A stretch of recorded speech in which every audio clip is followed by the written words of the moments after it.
Yo, what is going on, everybody? Welcome back to another episode of the KindaFunny Xcast, your home for all things Xbox here at KindaFunny. Of course, I'm one of your hosts, Snowbike Mike, and today I am joined by both of my gaming dads, Mr. Parris Lilly. Welcome back for another week on a Tuesday, homie. How you feeling today? I'm good. Got to get used to the new recording time. I almost forgot. I can't lie. I'm like, oh wait, we're recording today.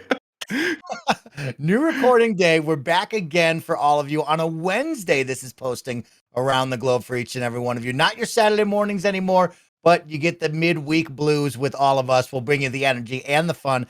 And Parris, I'll tell you, I have a lot of energy on a Tuesday. You know, you catch me at the beginning of the week, I'm ready to take on the world. Friday at the end of the week, I was ready for all of us to hit the end record and get out of here each and every time. Now, of course, Parris, we have to be joined by Gary Whitta. And Gary, for the next couple of weeks, I'm making the intro all about you.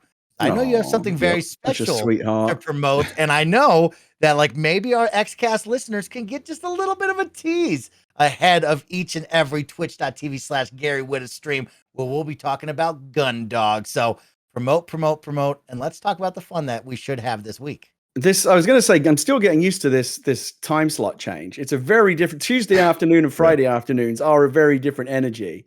So it is taking me a minute to adjust. On this occasion, though, it's actually handy for me because the show goes out on a Wednesday.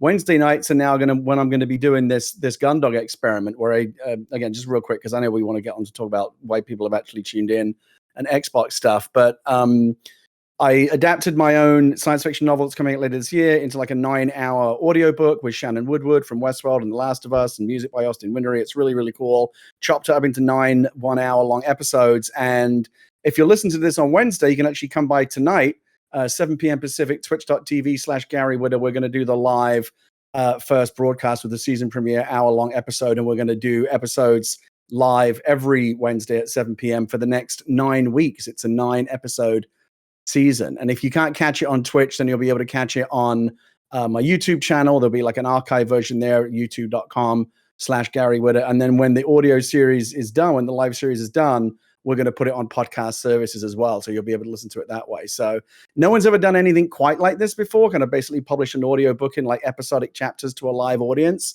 I have no idea if it's going to work, but we're going to have fun finding out. And thank you again for the plug. You're a good friend. Heck yeah, Gary. You know, each and every week we're going to be talking about Gun Dog. And I guess I should ask you a follow-up. Of course, this is going live to everybody on Wednesday night. You will be doing the premiere episode 1, chapter 1. Do you want to give us a little teaser right now to get people excited to tune in later this afternoon? Or maybe if they missed it later on in the week, what can we expect from part 1 of this? But I mean, the whole story is, without giving too much away, it's kind of a mashup of a lot of my favorite stuff. It's like kind of half Book of Eli, half The Last Starfighter with giant mechs. If that appeals to you, if that concept appeals to you, I think you'll like it. Kind of post-apocalyptic, post-alien invasion. It's really fun. It's definitely got a lot of that kind of big giant robot energy to it.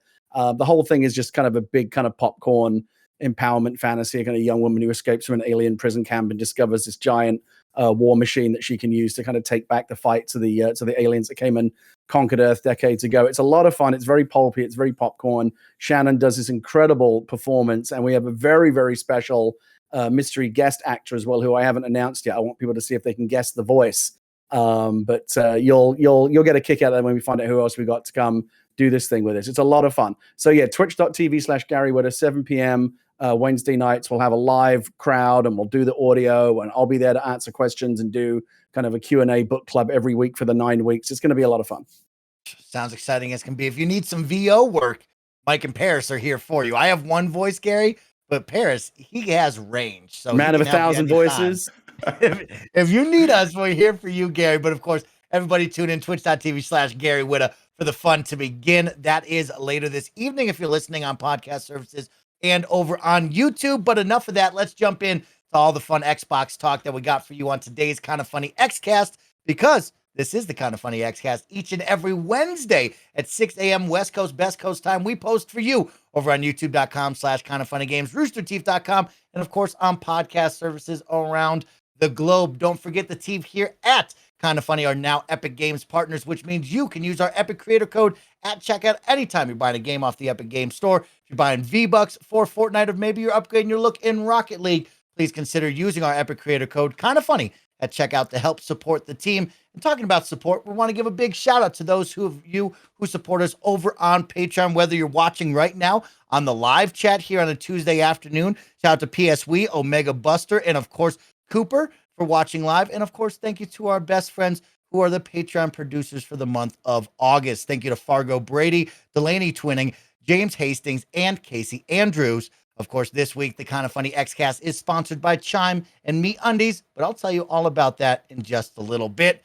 Guys, we have some fun ones. And to kick off the stream, kick off the podcast, I wanted to talk to you guys about the Nemesis system, because it's one rad video game system that we don't get to see used much, because it is a very special system dedicated to those awesome Shadow of War games. But there was a modder out there who created the Nemesis system for Skyrim. Reported today, creator Cyclonics created the Shadow of Skyrim Nemesis, an alternative death system mod for players to enjoy with their Skyrim playthroughs. Of course, what does this do? It turns every enemy who defeats you into a Nemesis with a unique name, increased stats, and special buff. It gives the player situational and random debuff upon defeat, allows your Nemesis to take your gear and use it against you, and it gives players a quest to track down your Nemesis. So really cool to take that system modded into Skyrim, which is, of course, one of the best games ever, and really cool to see this. But I needed to know, what did your guys' thoughts on the Nemesis system when you first used it and played it over in the Shadow of War series? And then what game would benefit from a Nemesis-like system? Parris, I'll start with you. What do you think of the Nemesis system, first off? I think the Nemesis system is great, but remember the conversation we had last week about games that we've not played? Oh, okay. Lay it on me. I've not played it. I never played it. I never played it. Obviously, I've heard great things about it, and I've heard great things about the Nemesis system, and obviously the innovation that it brought to gameplay. But I never played it. It just never was something that got on my radar at the time that I jumped in to and played. So unfortunately, I can't comment on the first time I played it, but to see it come into Skyrim and be a thing in that, I think that's pretty cool. Pretty rad, is right. Parris, let me sell you on one of the best games around, because if you like Lord of the Rings and you like Assassin's Creed, you got to play these games, because man, oh man, it's truly incredible. I love the parkour. I love the combat system. I love being in the Lord of the Rings world. And I thought 1 into 2 was a blast. There was some issues with 2. You got halfway through the game, and then they were like, guess what? You got to do the whole game again, taking over all the camps. And now the orcs are like 3 times your level. Maybe buy new orcs. And you're like, no, I don't want to buy, because I just played like 40 hours. And they're like, okay, well, you can do it again. No, here, there, they fixed it eventually. But the Nemesis system, truly awesome and really special, because I did love the dialogue of the Nemesis system, of those people remembering you, talking with other different lieutenants, and them remembering you and what you did. That was really cool. And so, yeah, I think of a game like Halo Infinite, to me, Parris, where we did see, the high value targets. That would work so well, because I remember dying to a couple of those elite brutes before, and it would be awesome to see them raise in the ranks, maybe get a special name on that health bar above their heads, and see something like that. So I think a game like Halo Infinite would really benefit from something where that enemy remembers you, and you got a little grudge with them, and you got to get back after them. Gary, the Nemesis system to you, what game would you like to see implement that, or maybe try it out in their world?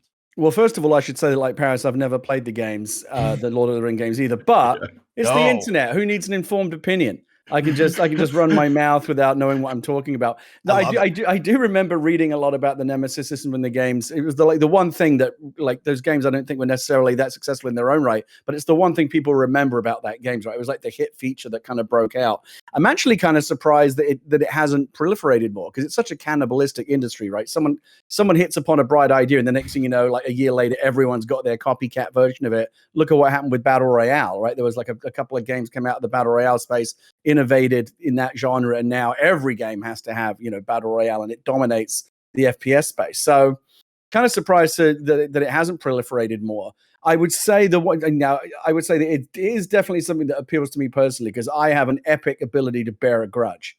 Like I do, I don't forgive and I don't forget. So I have many nemeses in real life. The idea of having them in a video game as well is very appealing to me. I tell you what, I don't know if it's really that similar or that analogous, but the one thing that I think you'll respond to, Mike, because I know we both played this, is I feel like there's more of an opportunity for this to become a thing in the PvP space. I love that invasion feature in Sniper Elite 5, when someone else can come into your game and start messing with your gameplay. I don't know if you've ever been an invader, Mike, or had your game invaded, but when my friend and I would play, like we were like deep in the middle of a mission, we were like totally focused on the mission, and then we got invaded and someone started taking pot shots at us.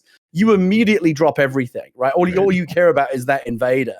And the idea of like having those kind of personal grudges and like personal little kind of micro dramas that play out between, you know, player A and player B, or player A and like NPC B, as it was in the Nemesis system. I think it's a very clever idea, and I definitely like to see kind of more implementation of it, both in PvE and PvP.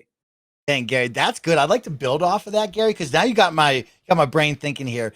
It would be cool to make a Nemesis in Sniper Elite 5, where I'm thinking about you, Deathloop, and how that played out, right? Where it's like, oh, Parris keeps getting the better of me, and like we're Nemesis, where like if Parris logged on, he would see me playing, and it's like, oh, your Nemesis is playing, and they're open to be invaded, and I would love that feeling of like, oh, he's back, or like I got to get after them. I'm gonna load into their game. That could be a ton of fun, Gary. That's really cool.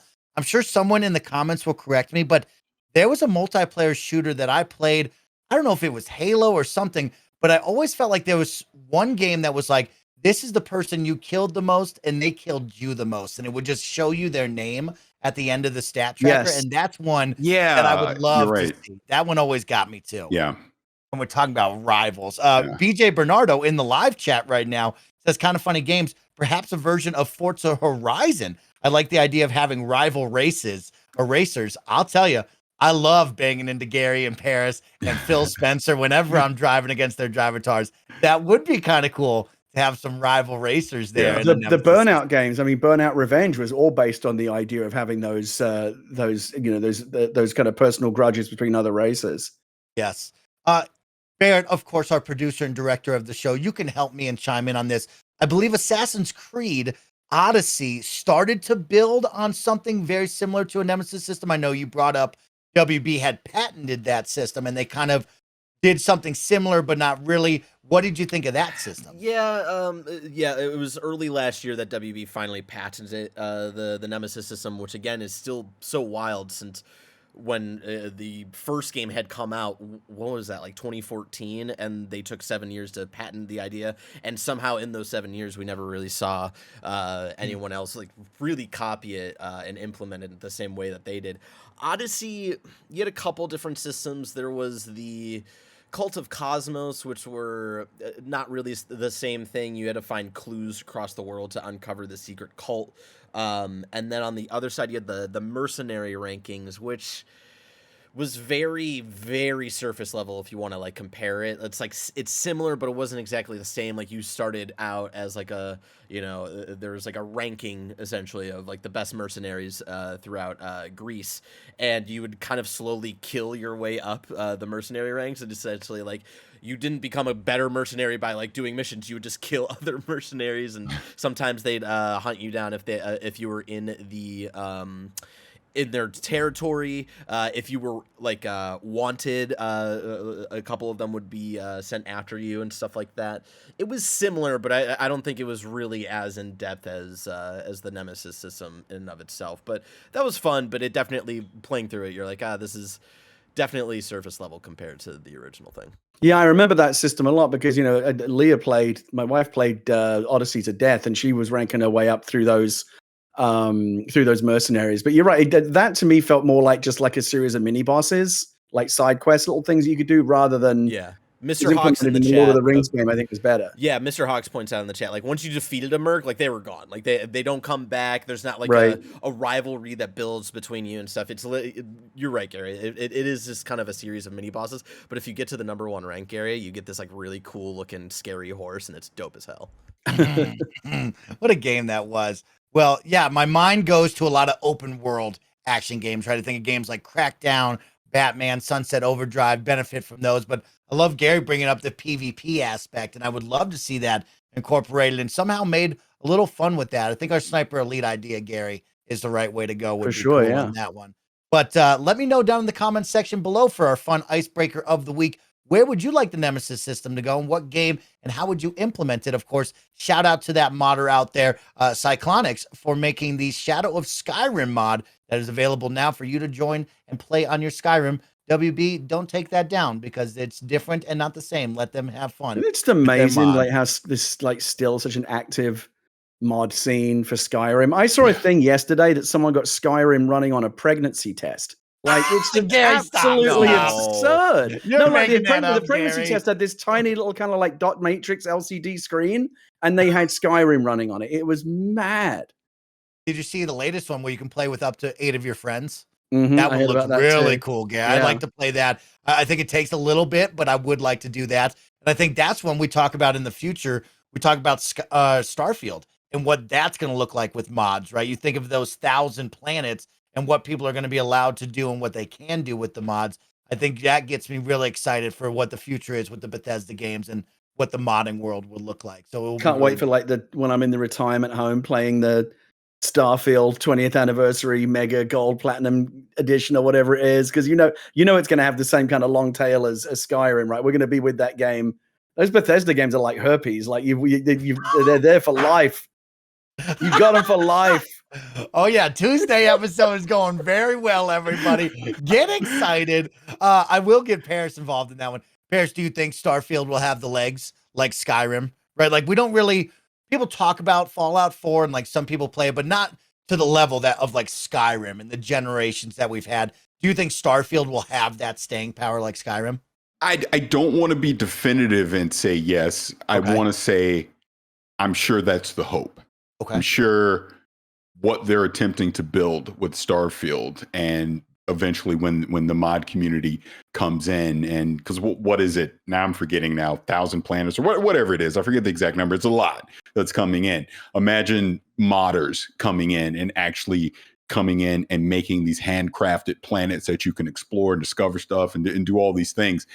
I would imagine that's the ultimate goal, to have it have legs past, the initial launch and, expansions and DLCs that I'm sure that they're planning for it in its first few years. So as long as Starfield is engaging and meets the promise of what, they're obviously trying to sell us on, I absolutely think it could. But, that still remains to be seen. We'll obviously see middle of next year if it lives up to that.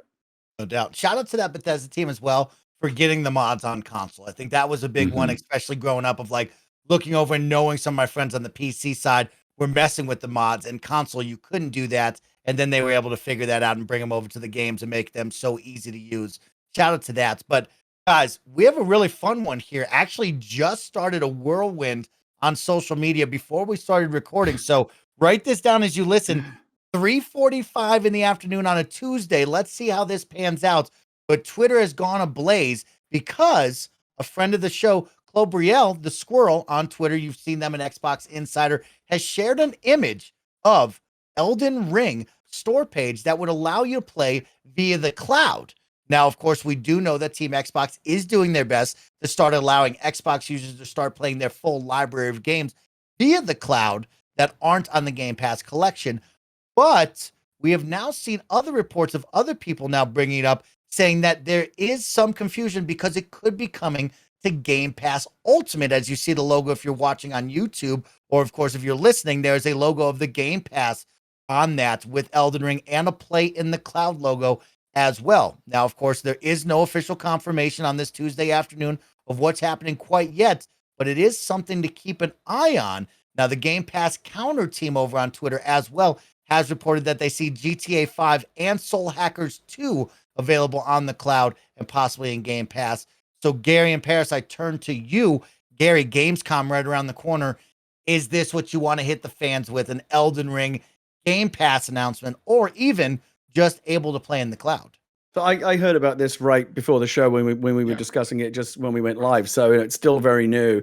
Not quite sure how to unpack this or what to make of it just yet. I mean, I think I'd be surprised if Elden Ring showed up on Game Pass. I mean, not even though Game Pass has this well-earned reputation for debuting titles that you might, in another universe, you might think too big for Game Pass. Nope, they're on Game Pass, and they've done this amazing job of bringing these AAA titles, and obviously not just the Microsoft ones that we know are kind of baked in, but from third parties. That's been really, really impressive.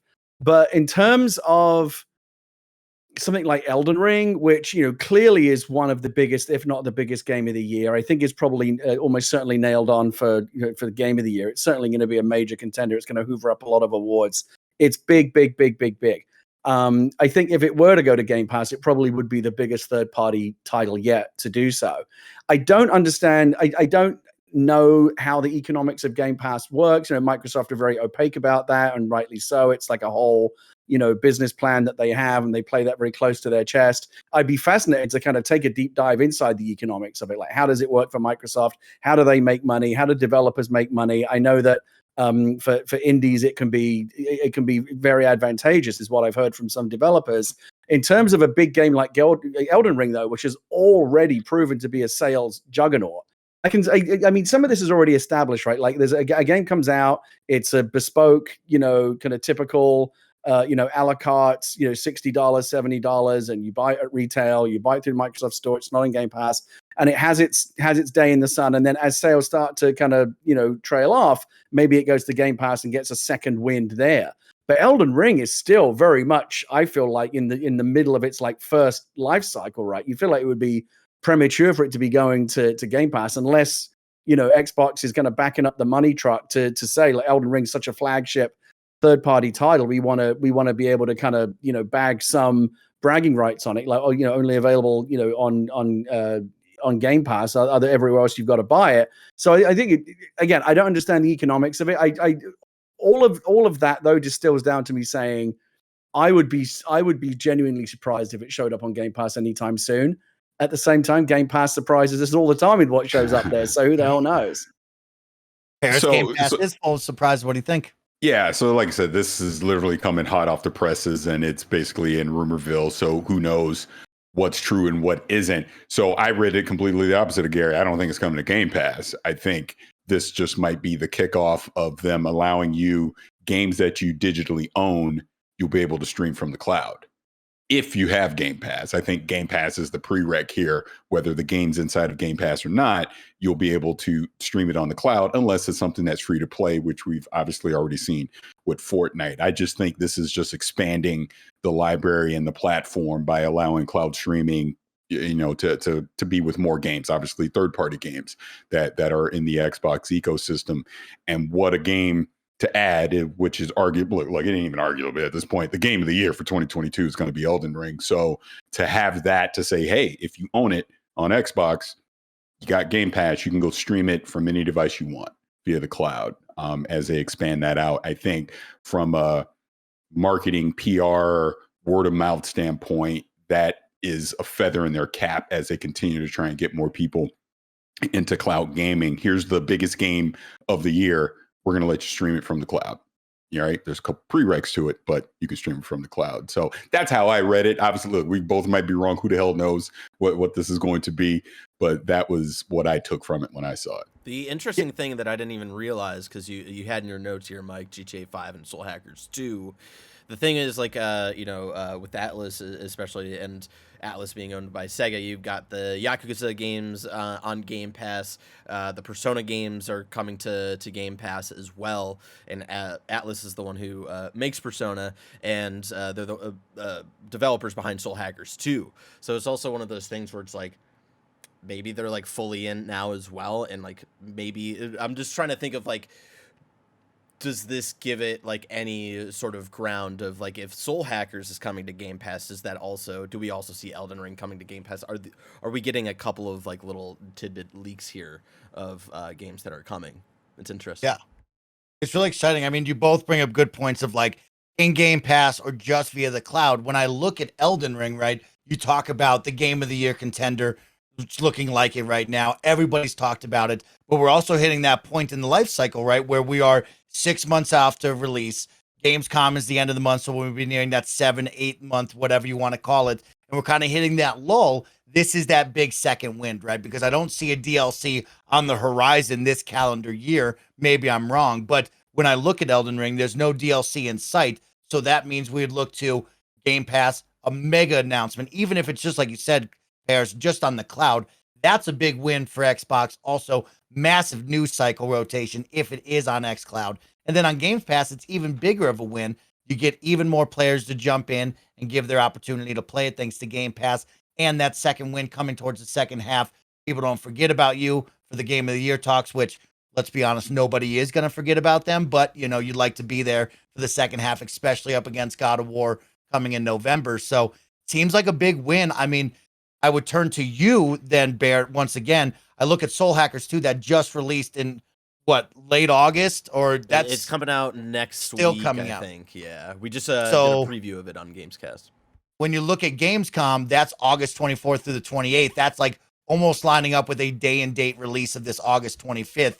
Is that going to be the thing to do this? I guess for you, Baird, is this game big enough where it will stand alone without a Game Pass, or would it benefit exponentially with a Game Pass subscription? So I just looked it up just to be sure. It comes out August 25th, and you said when's Gamescom? 24th through the 28th. I mean, yeah, you could kick it off as I don't know if it's gonna be like if Soul Hackers 2 does come to Game Pass and they announce it at Gamescom and all that stuff. I don't know if it's going to be as big of a pop, but I do think it would be big for that for both Atlas and the game in and of itself, just because, especially with Atlas games like not really having a lot of history on Xbox, it gets a bunch of people in who have been interested in Persona, interested in whatever Atlas is kind of up to be like, all right, hey, like let's actually check out and kind of see what their kind of game formula is all about. And we previewed the game on Gamescast last week, and Bless and I said it scratches that specific Atlas JRPG itch. So if you're looking for more of that, like this will definitely hold you over until Persona 6 comes out in like 6 or 7 years at this point, right? And so I think that would be big, especially with Persona 5 Royal, at least we know, coming out in 2 months to Game Pass. You could really get that ball rolling of getting more and more people hyped of like, okay, like get Soul Hackers 2 on the subscription, get people to understand what their games are like, and then have the best reviewed game from Atlas dropping on the subscription service in a couple months. I could see that definitely happening, especially like looking at how that all lines up, for sure. Pretty exciting stuff. I mean, keep an eye out. This is all just hot off of the social media mill, so we don't know if this is rumor, if this is real, where this will fall. But you do know that at the end of the month is Gamescom. If this is to be believed, you would have a great kickoff of Elden Ring, possibly GTA 5 and Soul Hackers coming to just being able to play via the cloud, or maybe even Game Pass. Could bring a lot of energy for the end of the month, especially here in this drought of first-party games that we've continued to talk about throughout the year. Can I just add one thing on the Elden Ring cloud conversation? Hit it, Gary. So coming back to what we were talking about last week, because we talked about cloud gaming last week, and I may I'm not sure if I'm right, but I may even have mentioned Elden Ring in this context. And I was talking about how, like, for cloud adoption, like the last games or the last category of games or the last category of gamer that I think will really embrace cloud gaming will be the Twitch gamers, right? Like and I don't mean the service. I mean like the people that play like very twitchy, very sweaty games, that require kind of split second timing. And you want like really, really high frame rates and peak performance to make sure that you can, perform. Like if you die to a boss, it's your fault, not the fault of the hardware or whatever. Microsoft must be very, very confident, I think, at this point in their cloud architecture. If, and again, it's a big if, they do bring a game as high profile and as twitchy as Elden Ring, to the cloud. Because like, I would say, like, if you're going to play Elden Ring over the cloud, you better make sure you're living next door to a Microsoft, Azure data center, or at least very close to one, because you're not going to have any margin for error. Again, one thing I know about Elden Ring is that when you're fighting those bosses, you need like crackerjack timing, right, on your dodges and evades and stuff like that. Like, imagine a situation where you've got like a boss down to one shot and you've got almost no health left. It's like the boss or you who's going to get the next hit, and you lose on that boss because there's like a millisecond glitch in the cloud or whatever. You got to burn your fucking house down. So you better be very, very confident in the cloud holding up with games like that require that crackerjack timing. And I want to believe, again, I think it's a good sign if indeed Microsoft is bringing a game like that to the cloud, because if there is issues with the streaming performance, you're gonna hear about it with a game as high profile as Elden Ring. So I think there's that whole equation to consider as well. As someone who plays competitive multiplayer on the cloud for Halo, which my friends hate me for, it's not perfect, Gary. That input latency is definitely there. So yes, I'm a little worried Is about that what you blame but me on these days, Mike? that's what I blame it on. I go into bed and I play it with my friends, and they say, "Mike, you suck." And I'm like, "Well, I'm playing it on the cloud. Don't worry about it." It's the goddamn cloud. You're right, Gary. Right? Input latency is definitely a thing when it comes to cloud. And when you look at a game like Elden Ring, I think Parris always says it best. It's a great option and a great alternative for you to be able to jump in and experience the game that you love, maybe take it with you. But yeah, you're right, Gary. It's going to be a nail biting experience knowing that at any moment this could flub and you would have a bad time for sure on that. Let's keep it rolling with Game Pass because you two, hey, you guys have hyped up the family Game Pass, and it seems like Xbox has heard you, and we are making moves to make this happen right now because Family Game Pass is now being tested in certain markets. So right now, currently available for Xbox insiders in Colombia and Ireland. Now, mind you, Tom Warren, thank you to you for putting it into American dollars, $25 a month for 5 people. All must be in the same country is what it seems to be adding up to. Looks like you'll get Game Pass Ultimate level of benefits as well. Paris Lily, that's $5 a month if you got 5 people on this plan. That's outrageous. Are you happy about this? And do you think it will stick? That's going to be the conversation we have. Is this too cheap? What are they going to do? Because we talked about the subscriber numbers and going up to a certain point of 100 million, let's say. Is this sustainable to be charging $5 a month for what is a $15 a month service? You know, it's interesting. I think you were even in there for a little bit, but I had hosted a Spaces when this all broke, right? And kind of talked it out with different people from the community in real time, trying to wrap our heads around, could this really be $24.99? Is that the price? Does that make sense to have it that cheap? Because, you know, we've had this conversation already, and I've always kind of thought $30 seemed to make a lot of sense to me. But the more I'm starting to think about it, I can see this being the real price once it's rolled out everywhere. Ooh. That it is $25, $5 a head. Obviously, you know, if you have all 5 people on there, because what does it do? And again, I'm about to do some terrible math here. Okay, so yeah. So they're at 25 million right now, right? Let's say when this family plan comes out, they're now at 35. But of that 35, 15 million people have now converted to this family plan, right? You have 15 million family plan subs. 15 times 5 is what? That's what is that? Bad math. It's what, 90 million, right? Yeah, it's 90 million or something like that, right? But you see my point. Now, all of a sudden, their subscriber numbers that they can report, people that are subscribed to Game Pass and use and interacting with games in Game Pass just skyrocketed because of this family plan. And you now have more people inside the ecosystem. And it isn't even about, all right, look, we don't know the math and the financials on how this thing is viable. But what it is going to do, it's going to get more people playing games. It's going to get more people engaging in games. And if you have quality content that people want to support and keep playing, like this Forza Horizon Hot Wheels DLC, you know, let's say Halo Infinite gets on track and their battle pass, you start thinking about the games that they're going to have and the extra content that's going to be a part of that you're going to have to purchase if you want to continue to play it, and the cosmetic items and all that. So there's now more people to monetize with your microtransactions, for lack of a better term, because of this family plan, because more people are now invested in the ecosystem. And let's keep it real here. That Activision deal closes. Now all of a sudden, Xbox becomes the quote unquote home Call of Duty because it's day one on Game Pass. Family plan, boom. Now everybody that loves Call of Duty is getting it through Game Pass. And what does Call of Duty have? A ton of DLC that comes out that they're going to be able to monetize. So that was kind of my thought, you know, as I went through this and thought, yeah, they probably could get away at $25 a month for 5 people, because there's just that many more people now that are on Game Pass and that are, you know, interacting and monetizing it through microtransactions.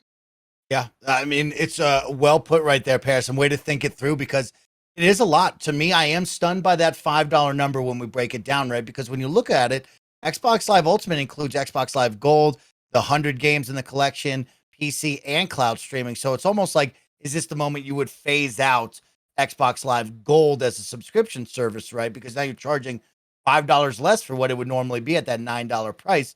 But there's going to be jabronis like me who aren't in a family plan and are still paying out of pocket $15 a month, right? But it is interesting that $5 a month seems pretty wild.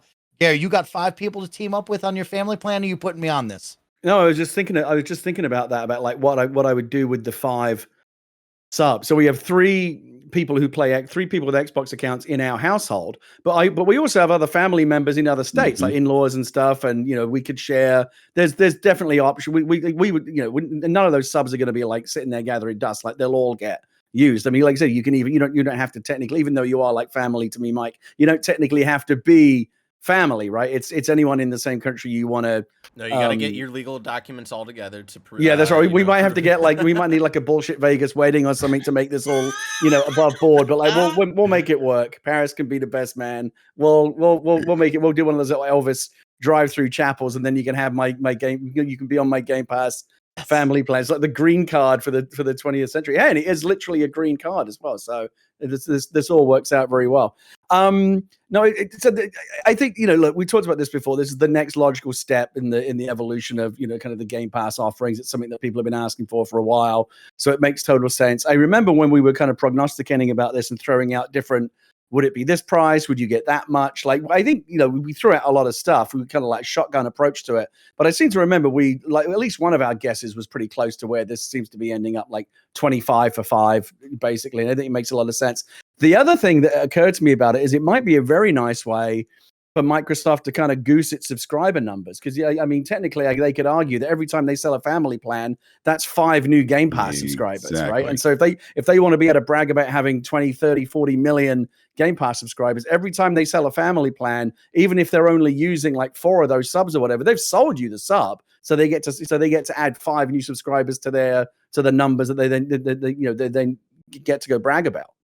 And that was kind of my point is now you can do a little, not fudging, I guess is the wrong word, but like you're saying, you've sold 5 subs, whether they're being used or not, they're sold. So let's say 15 million people now take advantage of that. 15 times 5 is 90.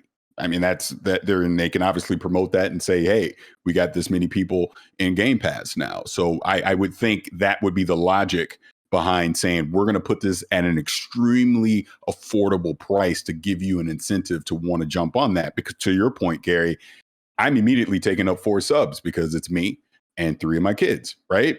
So I still have an extra sub that I can give to another family member or a close friend, Mike. So, think about it. A lot of people are going to do that. That's just the reality of it. And I'm sure they know that. I know there was also some talk about would there be any restrictions on this? And and again, we don't know anything, but shout out to Jez Corden because I know he did a lot of work on this. But it seems like they're going to adopt what you can already do with Office 365. That seems to kind of be the infrastructure that's in place to support this. So if that's the case, there might be a restriction that you can only share it with people that are in your country. So only people in the United States. I can't share it with someone in the UK or someone in Italy or something like that. But once you're a sub, you can have full advantage of Game Pass Ultimate. So that means cloud streaming, everything. So I would think in that sense, as long as you're in a participating company, once you are a sub, you should be able to still use Game Pass no matter where you go, because that's how it is right now. So I don't think anyone that signs on to that is going to have any type of restriction outside of the family all needs to be in the same country when you sign up. Yeah, I'm really pumped up that they're leaning towards Xbox Game Pass Ultimate. I think that was the big deal. You have to do that. Are we just doing console? Are you going to let people choose console or PC? Ultimate is the right way to go. And yeah, the $5 still wows me. But Parris, you did say it so well, and I'm hooked on that one, is the money you'll make off of DLC and the microtransactions, right? That is where a lot of business subscriptions are going to now. And we do know that Xbox does not include the first-party DLC in their subscription services. Don't get me on the Hive Busters, y'all. I know that's the one-off, but still have to buy Forza Hot Wheels, right, with your Game Pass subscription. Yep. So they're going to make a ton of money off of microtransactions, and now 5 more people are going to get involved in their ecosystem, and buy is probably the target goal here. So pretty wowing, very exciting stuff. I guess I turn to you guys to wrap this up as the 2 heads of your families, right? What kind of rules or settings do you want? Or do you want it simply, I give that person their subscription, they do whatever they want? Because we've talked about the parental controls before. How much control do you want off of that? Well, I would imagine, right? And this is where it all ties in. Anyone that's on your family plan is now subject to the family settings, the parental controls. So, on my oldest daughter, I don't limit anything because she's basically an adult. But on my two younger ones, I have certain hours they can play, times, all that stuff set up. So even if now they're on Game Pass, all that stuff should still apply. So I would imagine anyone that you're adding to that, you're literally adding them to your family. I think, again, that's the whole point of it, right? So Mike, hey, if I'm adding you on the sub, man, that means I get to regulate your time, but that's what I would imagine it would be, and how people want to enforce it or do anything with it obviously will be up to whoever the head of the account would be. Okay. All exciting stuff. Gary, what are you into this? You excited about it? I really like the idea of this as a way to fuck with your friends. Like you give a buddy of yours like your 5th Game Pass account, but then you put parental controls on it so you can fuck with them. That's fantastic. Yeah. What a great way to troll people. The pig. I love that. You're restricted to like E for everyone games. Yeah.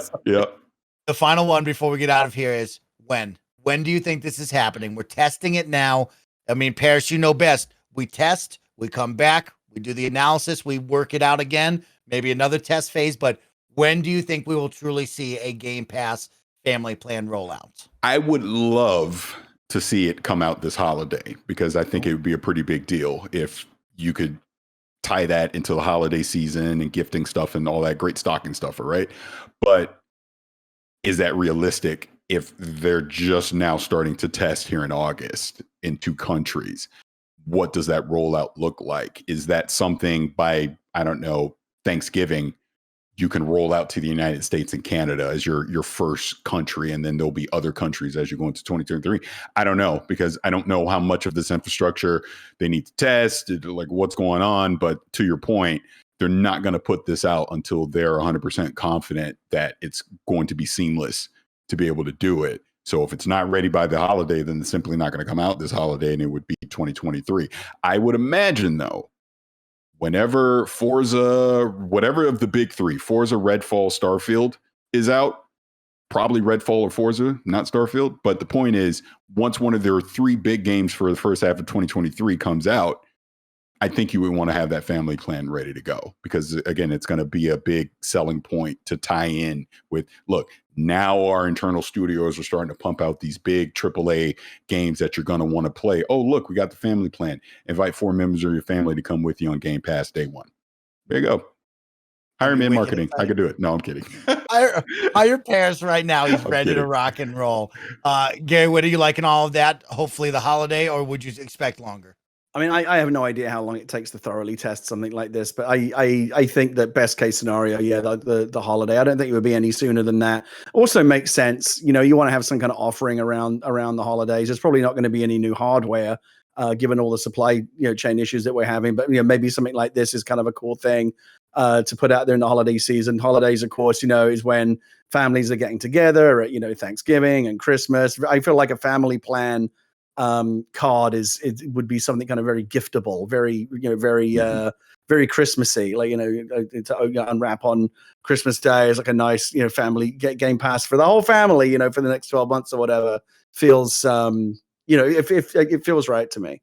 Yeah, it does feel right, but it also does feel so far away, you two. And actually, we have another story about a game that is being delayed and pushed so far away, but I'm going to tell you all about that right after a word from our sponsors.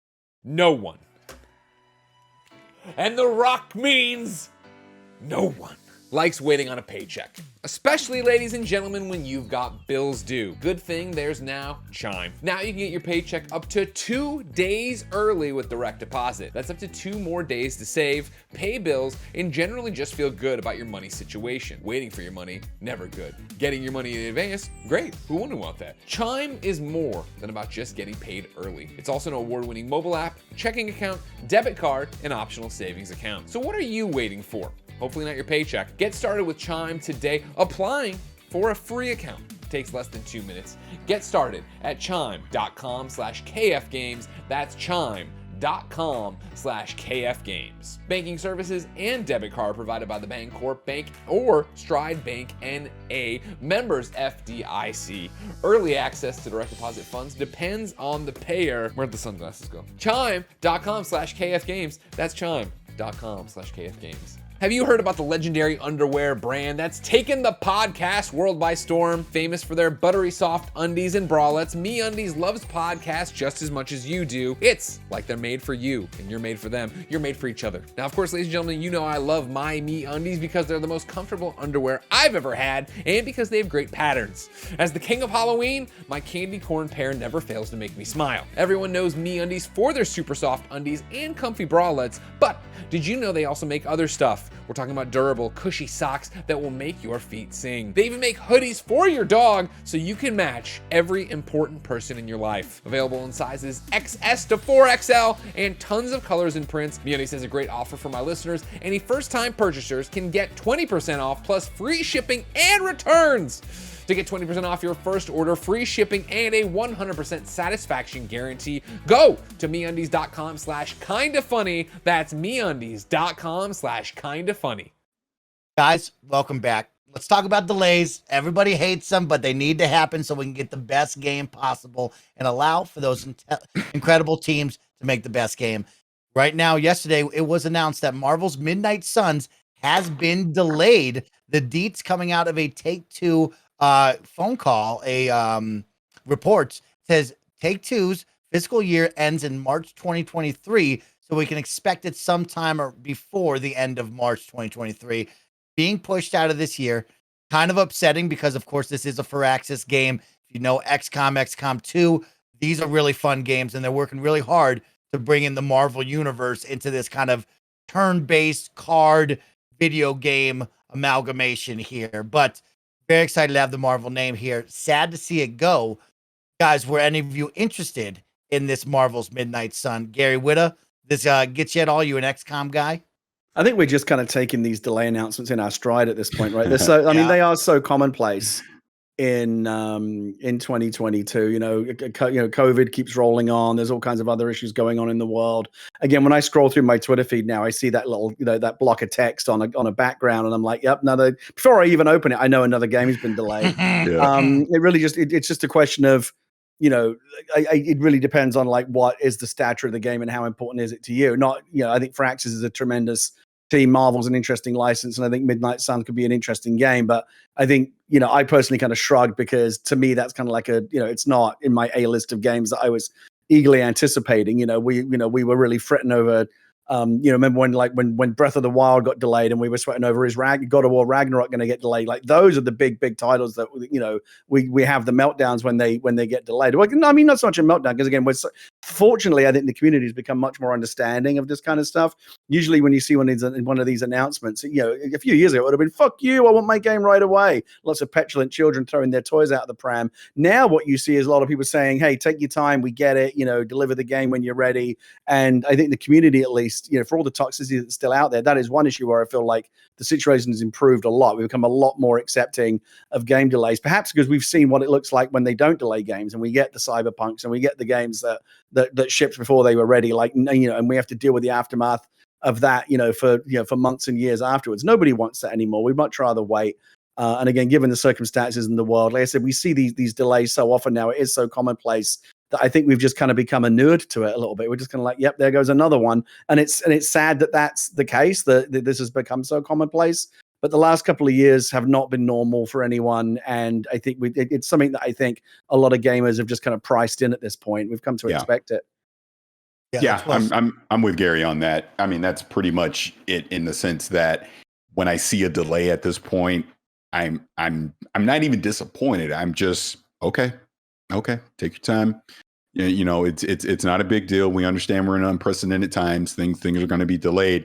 And kind of to your point, Gary, I think the community as a whole has pretty much accepted that at this point. You don't really see a lot of people being upset and throwing their controller across the room when their anticipated game gets delayed, because I'm honestly shocked when a game doesn't get delayed at this point. To be perfectly honest with you. to the point of this one, Midnight Suns. Yeah, I mean, it wasn't a game that was at the top of my list. Like, oh my god, I have to play it. Obviously, I'm a big Marvel fan, and I like these characters. I do like XCOM, but I was still kind of in a wait and see mode to see how it played out. Versus, yep, day one, let me go pick this thing up. So hey, if they're delaying it because they need more time, do it. I have zero issue with that. And to that point, it is funny how, like I said, I'm to the point where I expect delays.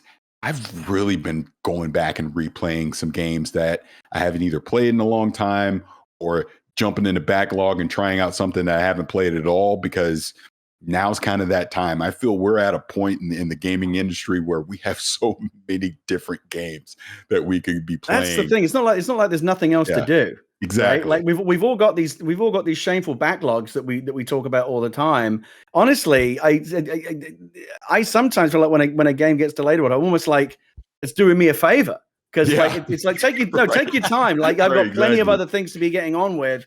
I've got so many backlog games to clear that, you know, the problem used to be the opposite, when especially when you get to the holiday season and so many games pile up. And even if we're fortunate enough to get codes and we can afford to buy a bunch of games because we're like hardcore enthusiasts, but like the one thing that we don't have more than anyone else is time, right? In fact, in many cases we've got less, especially you and me, Parris. We've got kids, you know, we have to be very, very careful about how we ration our gaming time. It's like we've gone from like feast to famine, right? I mean, I don't know about famine because there'll be plenty of interesting games, but you know, in years past, holiday season past, it was like too much all at once. Everyone's, you know, unloading all their big AAA games and their award contenders and their big blockbusters from like September to December, and something's got to give.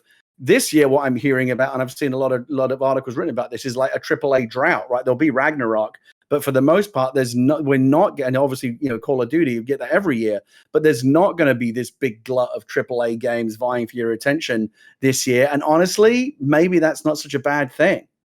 I agree. I'm with you. It's so funny because I'd even tweeted it today because someone had saw me talking about this on Gamertag Radio last week.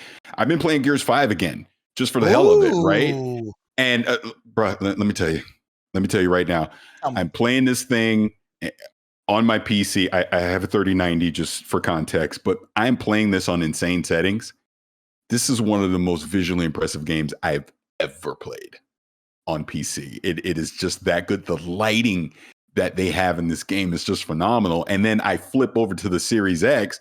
While it's not as good, my God, it's good enough. It's really, really good. I mean, Gears 5 on the Series X is very comparable to a high-end PC from a fidelity standpoint. That's how good it looks. And just playing through it again, and I think I talked about this a couple episodes ago, what sparked all this was me playing the original Gears of War via the cloud. And I'm like, I wonder, going from this, because it held up very well, how does it feel going to the latest version of it? And it's so fascinating to see how they've they've improved things so much, but they've done it in such a subtle way that you really feel that drastic shift when you go from the original all the way up to 5. But slowly but surely over the years, they've just improved the cover system, the aiming system, the way the weapons are, like all this different stuff they've added into Gears over the years, and it's culminated with what we have with 5. And I know I'm getting off track on this, but yeah, man, I mean, that's because we had a backlog to play. That's because we got other stuff to do that I just started going down that rabbit hole and doing that, you know, and I've been doing it with other things. Like I've been jumping back into Fallout 3 just for the hell of it, messing around on that. I went back to Psychonauts 2 because there were some achievements I wanted to get. Yeah, I had to, because there was achievements I didn't get through that first run, and then I got distracted playing other stuff. But that's the point. There's so many games out there to play, you know, that it's, yeah, I'm fine if something got delayed, because there's plenty of options. I'm so glad you're playing Gears 5. What a great game. What a great game, everybody. That's a terrific game. Yeah. And we've talked about delays this whole year, right? And we've talked about games saying goodbye. And we know kind of the big notable ones: Stalker 2, Breath of the Wild 2, Starfield, and Redfall. But I do want to know, before we get out of this one, is what is your most anticipated game that has been delayed this year that you're looking forward to the most? Because for me, I wrote down a couple, and I know I have one special for Parris on the side, but I am excited for 2, and I'm going to talk about one really quick and then one I'm really excited for. I do want to see what Suicide Squad Kill the Justice League is all about. I think this is a game we all have kind of big question marks about, of Rocksteady going from that single player that we love into a 4-player co-op and what that will look like with this kind of ragtag crew. Will it be any fun? Will we get bored of it halfway through? What will this really be? But when you have a studio like Rocksteady, you got to get excited and hope for the best here. So I'm really hoping this delay elevates it. But for me, my most anticipated game is something I've been talking about for a while now, Exomecha. This is that game that we saw, which is like the indie Battlefield Power Rangers looking game. And it looks like they don't have a new release date. And it was once again delayed out of this year because they added a lot of new content and they need more time to polish and prepare for a post-launch content launch, which I really like seeing. They're preparing for that, as we saw with other first-person shooter games. But this game, to me, gives me the Tribes PC game, Gary, that you and I always talk about from back in the day. It gives me Battlefield, Big Team Battle, and Halo. This is the game that I want to play so much, and I cannot wait for it to finally release. But another delay to this one is a little heartbreaking because I am pumped up to play Exomecha. That is high on my list right now.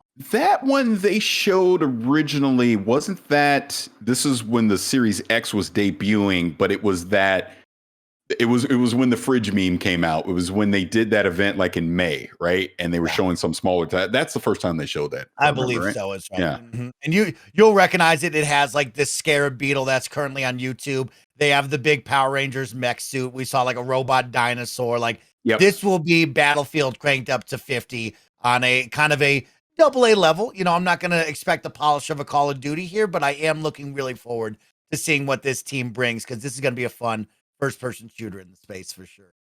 Parris, I alluded to you earlier because I know most likely what you're going to say, but like, what is your most anticipated delayed game so far?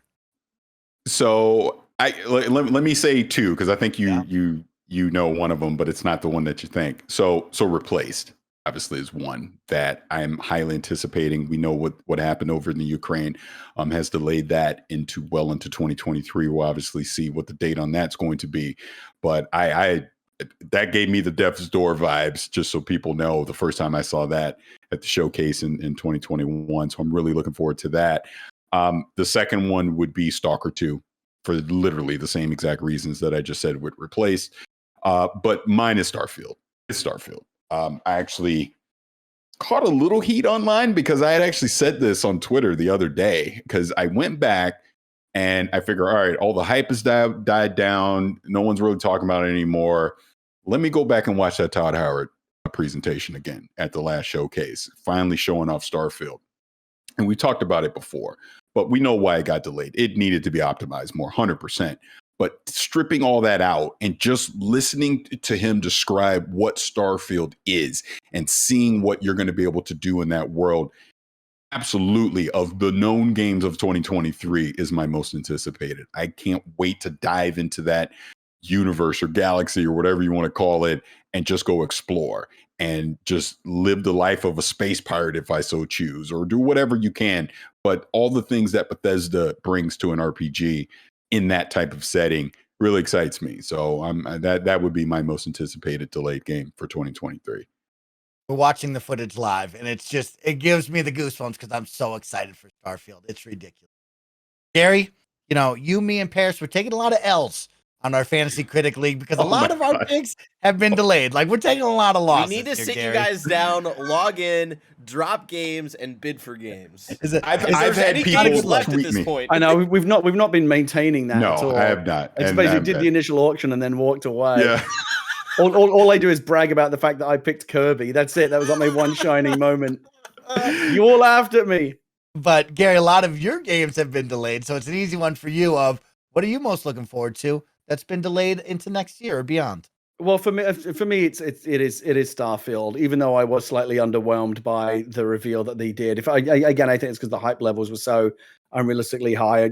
I feel like anything was going to be underwhelming in terms of like what I had built up in my imagination. But I still have a lot of faith in the game. Like Parris, I ever since Mass Effect 2, I've wanted that big world that big sci-fi world that I can just get completely lost in, and this is the only game on the horizon that feels like it can come close to scratching that itch. For my wife, I would have to say Breath of the Wild 2, because she loves those games. She played Breath of the Wild to death. I really enjoy watching her play. I'm quite certain that that's her most anticipated game. And then just as a wild card, I'm going to throw out Forspoken, because I worked on it back in the early days of the story and world building. And then, they went away and like worked on it for 4 years after I was done. I'm just very, very interested to see what came out the other end and like how much of the stuff that I contributed in the early days might still be in there, how much survived. Plus it does look cool. So I'm interested to keep an eye on that too.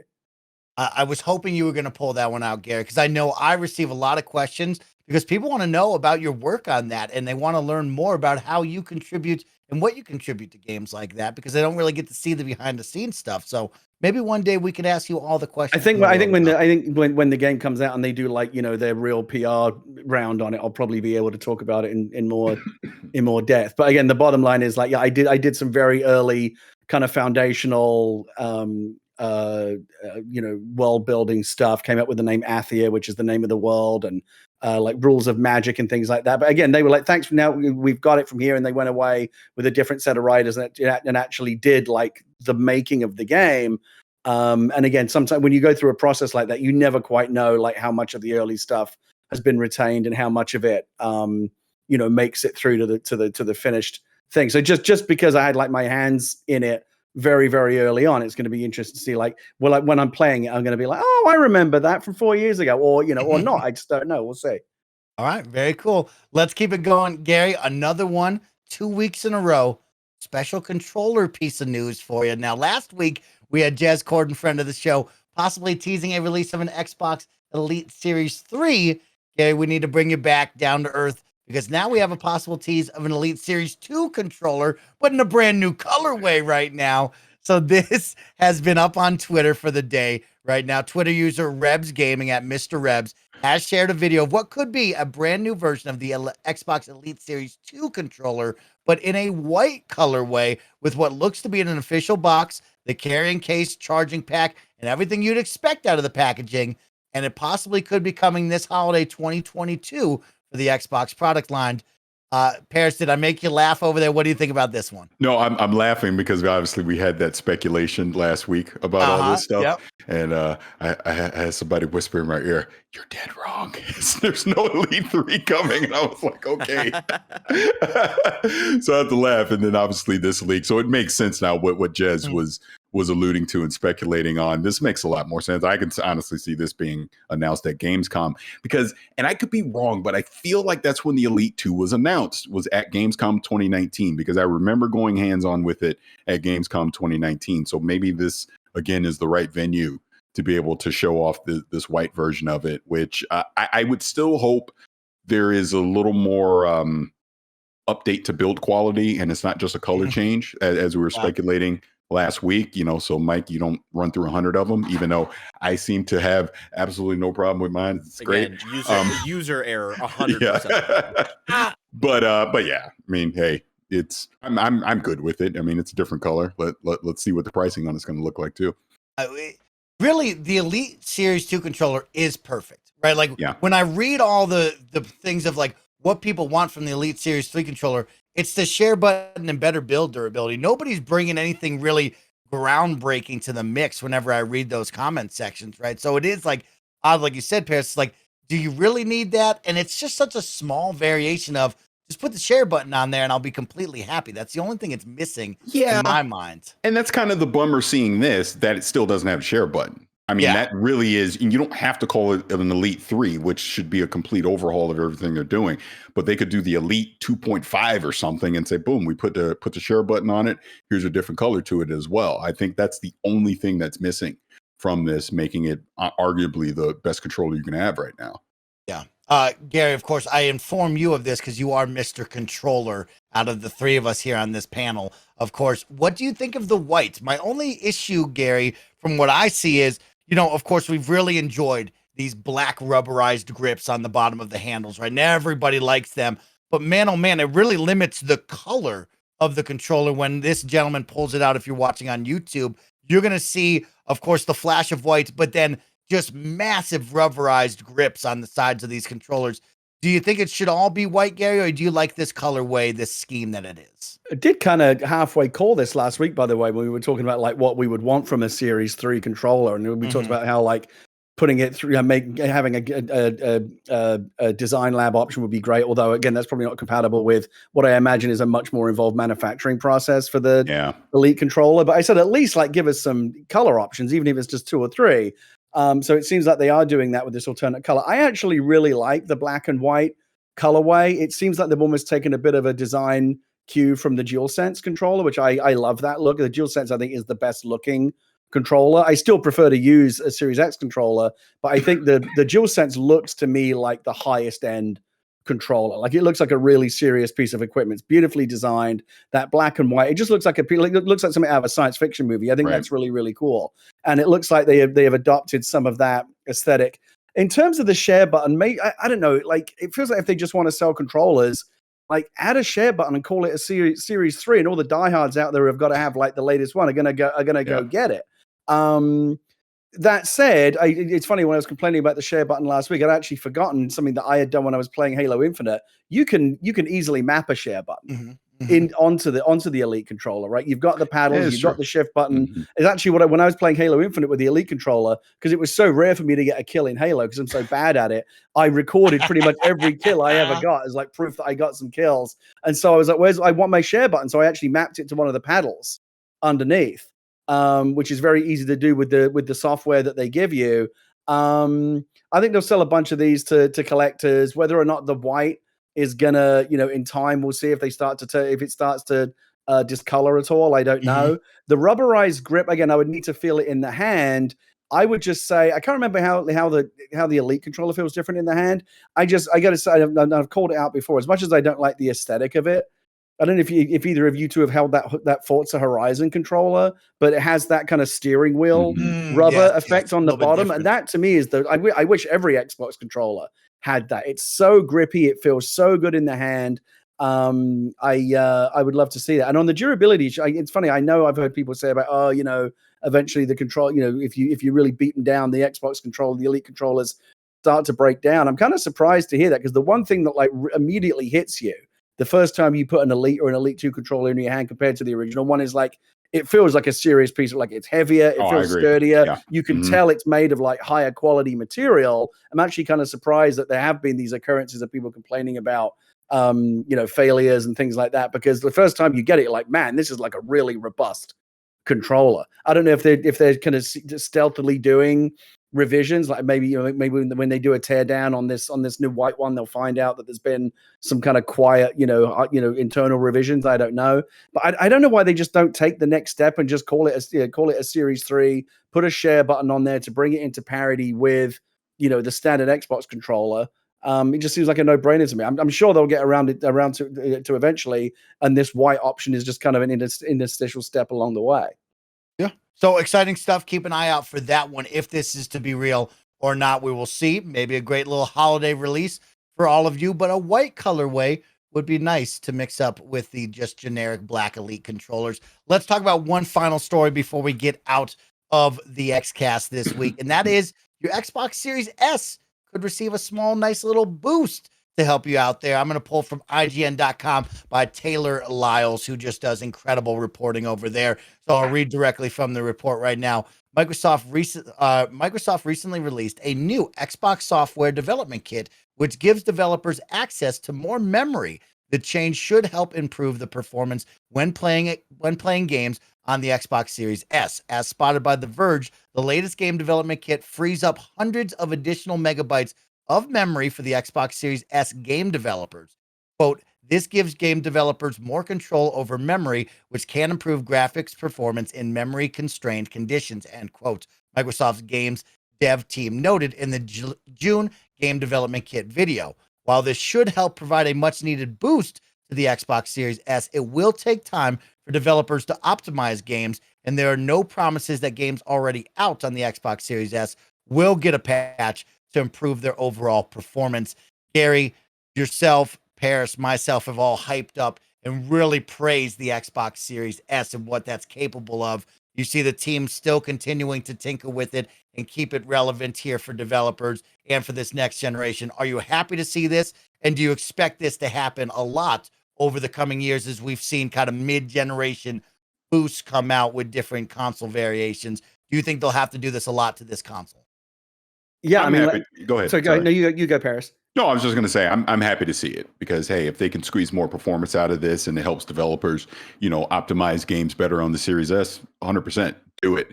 The second part to your question that I was going to say really quick is I'm still not convinced they're going to do a mid-generation hardware refresh. So if they don't, it wouldn't surprise me to continue to optimize on this current hardware and try and squeeze every last ounce of power that they can out of it so that as these developers get more familiar with the hardware and they're able to, want to do more ambitious things with their games on these platforms, they'll have the power to do it. So yeah, this is good news to see that the S is getting its performance boost.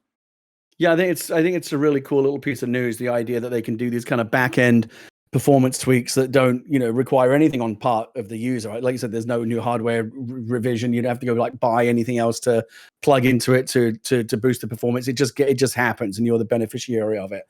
So that's really great to see. And again, this is making a really good console. As I've said a million times before, the best console for most people. It's absolutely true. For a box that is, and the Xbox Series S is a console that's already punching above its weight.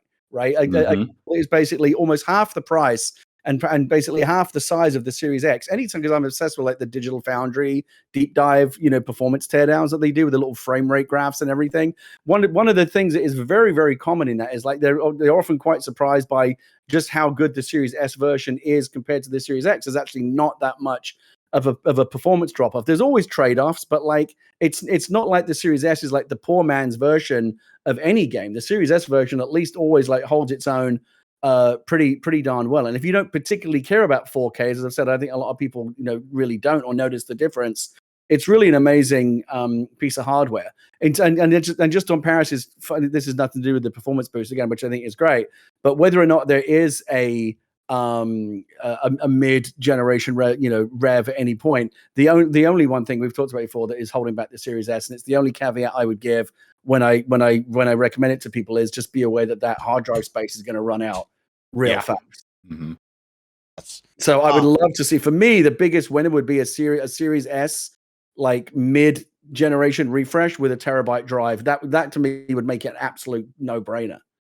More memory, please. Is right. More hard drive space. Can I go on a what grinds my gears moment really quick before we end this show? Can I talk about your gears? What grinds my gears? Okay, let me bring up another one because Parris talked about him jumping into some older games like Gears 5 and beyond. This weekend, I played Call of Duty Modern Warfare 2019 campaign. I'm making my way through some campaigns. Titanfall 2, you're this weekend to make Parris happy and talk about it on the show. But here's my issue, and the same thing happened on Gears 5. We had this issue where games install size were getting out of hand, and everybody was like, hey, here's the deal. The new vision is we're going to let you install just certain parts of the video game, whether it be the campaign, the multiplayer, the horde mode, whatever it is. On Gears 5 and Call of Duty had this option as well. Well, here I am thinking, okay, well, that's great. I have limited internet up here in the mountains. It's not as fast. It's going to be tough to download everything. Mind you, Call of Duty has blended into one weird mishmash of Warzone and Call of Duty. Is too much, right? And so they offer me the opportunity, just like Gears 5 did. When I first clicked on it, said, what do you want to download? I said, just the campaign, please, sir. I would like that. Download that. I jump in. What does it say? Nope, you don't have the right stuff. I go, what in the is happening? So then I download the campaign texture pack. Download that and thinking to myself, Gary, here I go. I should be good to go. It says, no, you don't have that correct again. So now I have to download every single piece to make it say that it's good to go. So I've downloaded multiplayer. I've downloaded Warzone. I've downloaded everything known to man. And all I want is to play this campaign. And it's happened twice now because it happened in Gears for me as well, where it still just doesn't click the correct thing. I'm now on the warpath. I just want you to put the game out. I, as the consumer, will delete games off my hard drive and I'll just adjust accordingly. I don't want to keep getting hit with you're not getting the right content and having to re-download things, because that really sucks. Because I went from Friday to Saturday, then Saturday night I'm finally able to play after downloading way too much. So, quick moment of what's grinding Mike's gears. Just weird installs. I would just like to download everything, I'll figure it out from there. I have a similar complaint, and it's that moment in Okay. the install process when the little Xbox logo flashes up and it tells you that the game is ready to play, even though it's only like a halfway installed. Okay. I gave up clicking on that, even though I may be like really, really keen to play the game. I wait for the full install because I had too many instances like, oh, ready to play. How cool. And again, it's a nice feature to advertise. Start playing the game before it's even fully installed, like get into the game right away. But every time that I've done it, the version of the game that is quote unquote ready to play is like half-assed, where all the features that you want aren't even there yet. It's playable, but like barely. Right. And so You can that whole like scroll ready through to some play right menus, now, like that's essentially. some bullshit. Wait for the game Yeah. to finish installing properly. And you're only just slowing the download down now too. 'Cause Right. Then you're going to go back to the Xbox dashboard like a game is live. You need to suspend and you're like, okay, fine. I won't play my play now mode in FIFA right now. But quick little grind my gears. Before we get out of here, here's a quick update for Game Pass for the first half of August that you need to know about. Out now, Ghost Recon Wildlands is available for cloud, console, and PC. Little Ubisoft love right there, so go check that one out. You also have Turbo Golf Racing for cloud, PC, and Xbox Series X and S. That's an ID at Xbox game. I have played it. I think it is a very fun time for an hour or two with your friends. It is Rocket League meets golf. It is fun. It has crossplay for you and your PC friends if they're on PC Game Pass. I think it's a pretty good time, but I don't think I'll play it more than a weekend. If you ever find yourself needing to challenge Andy Cortez in a game and you need a guaranteed win, challenge him with this game because he's so bad at it. So bad.